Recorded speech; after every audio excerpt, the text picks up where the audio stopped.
This is the Lone Crater YouTube. We hope this video helps.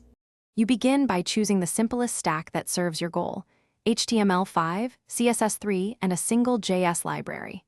Once chosen, initialize a Git repo and push a clear README so you track changes. Then scaffold the project. Create index, HTML styles, CSS app, JS, and an assets folder for images and icons. As you do this, wire a local dev server so changes reload instantly. This accelerates iteration and reduces context switching while you build the core layout. You now construct the page mobile first. Use CSS Grid and Flexbox with breakpoints from 320 to 1280 pixels so the layout adapts.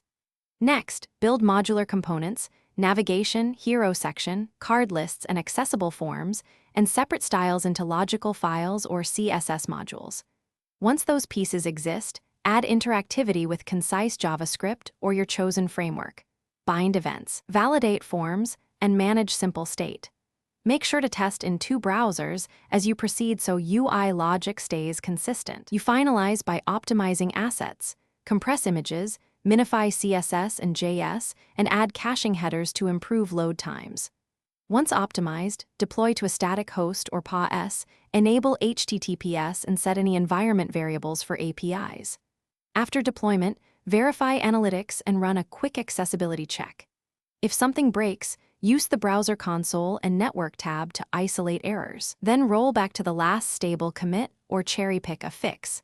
This approach keeps downtime minimal and preserves user trust. Thanks for watching. Consider subscribing if we helped you.